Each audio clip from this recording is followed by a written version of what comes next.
Scratch has some of the best mods ever made that improve performance and have many features, but it hasn't always been like that. Some people have pushed the limits of Scratch mods, going from this to this. So let's take a look at the evolution of Scratch mods.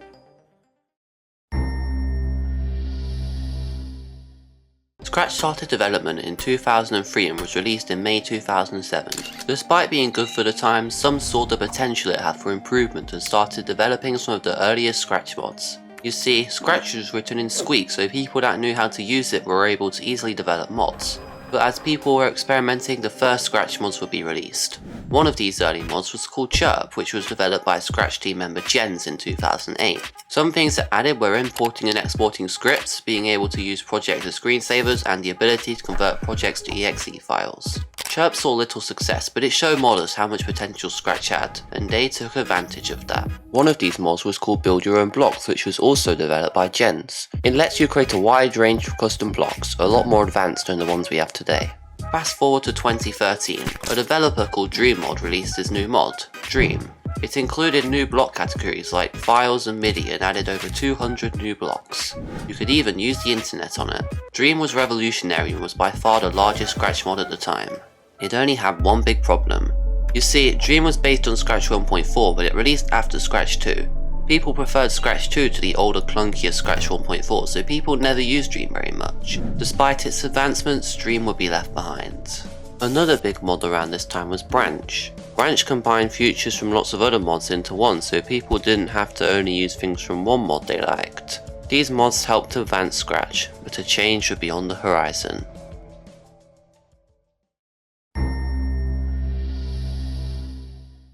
Scratch 2's release changed a lot for the modding scene. It helped bring Scratch up to date with additions like vector mode, clones, new blocks, and run without screen refresh. This made Scratch way more powerful, but it came at a cost. Scratch 2 was completely rewritten to use a coding language called ActionScript. However, this made it more difficult to mod compared to Scratch 1, so there were less mods released for it. Despite Scratch 2 being rather powerful, people wanted to test the limit on how powerful it could go.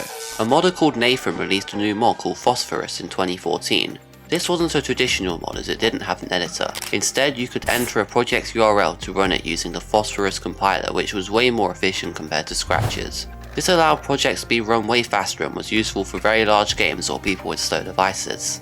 Another mod from around this time was Sharp. Sharp used a Scratch 2 editor and combined this with features from Build Your Own Blocks to create a very powerful mod. This era marked the dark ages for mods. While there were a lot of Scratch 1 mods being developed at the time, Scratch 2's difficulty turned a lot of people off, and what happened next would be the final nail in the coffin.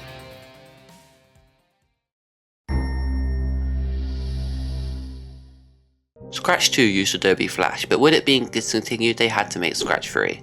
It was released in 2019 and added new blocks and more extensions. It used HTML and JavaScript, which made modding complicated yet again. But with the bad launch Scratch 3 had, things were not looking good, especially considering the death of Adobe Flash in 2020, which made some Scratch 2 mods unusable. Scratch mods weren't in a very good state, and that's when a developer called Garbomuffin came along. While Scratch 3 may have been harder to develop mods for, it wasn't impossible, and with an upgrade to Scratch's engine it had even more potential than Scratch 2. Well, at least it should. Scratch 3 is slow, very slow. And that got Garbomuffin thinking. What if he were to upgrade Phosphorus so it could run projects even faster? He and some other devs worked on this and released Phosphorus. It was just like Phosphorus except even faster. It also supported Scratch 1, 2, and 3 files and didn't need a project ID. This made it great for testing unfinished games. But that wasn't enough for Garbomuffin. The main problem with Phosphorus is it only runs projects. If you could have all the functionality of Phosphorus inside an editor, you would be able to create whatever you wanted. So he developed Turbo Warp using the base Scratch editor with new additions like 16:9, interpolation, and custom frame rates, all with a compiler even more powerful than Phosphorus.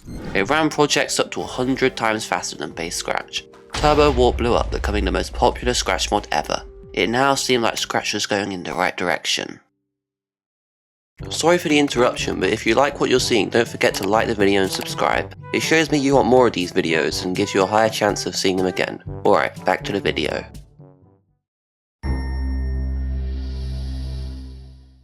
At this point, mods had existed for years. Mods like Dream used a Scratch editor and mods like Phosphorus exclusively ran projects. But there was something missing.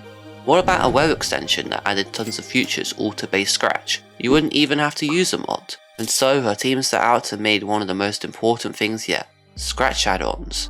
While it's not a mod, the impact this extension had is undeniable. It allows for custom themes, a pause button, opacity slider, and way more. Lots of the features were from Turbo Warp on base Scratch, which really improved using the site. Chances are if you're watching a Scratch YouTuber, they have Scratch add-ons installed. It's just that popular.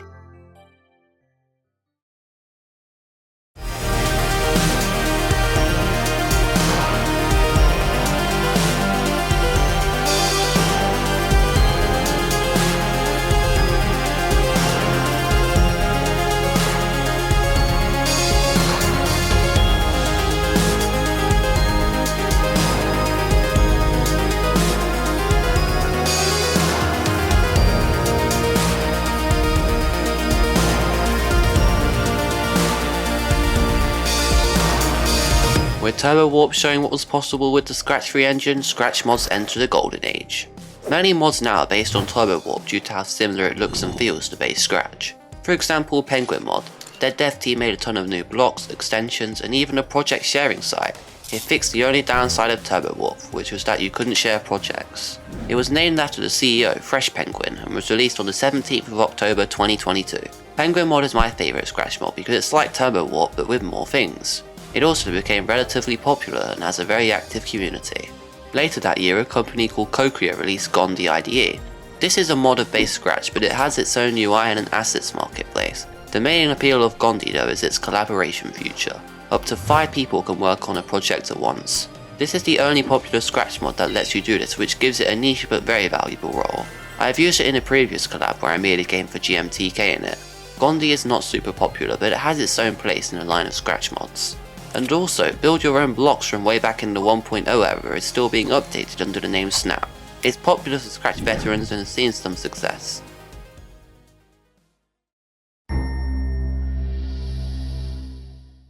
Nowadays, there are lots of forks for Scratch mods like Snail IDE, which is a mod of penguinmod that adds new blocks and extensions. Another one is Unsandbox, which is a Turbo Warp mod without restrictions on running code. Scratch mods are in a really good place. They have massive communities passionate about developing crazy projects. Mods have removed the limits of the slow and outdated engine that is Scratch. That was the past of mods, but what could the future of them be?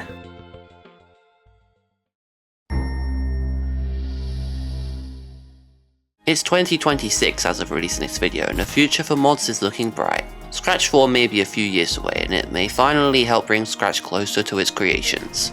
I'm sure that no matter what, Scratch mods will continue to push the limits of what we thought was possible. Due to the new features these mods have added, mind-blowing 3D games have been made. Click this video to learn about how mods have affected 3D Scratch games. Make sure to like the video and subscribe if you enjoyed. Challenger 10,000 out.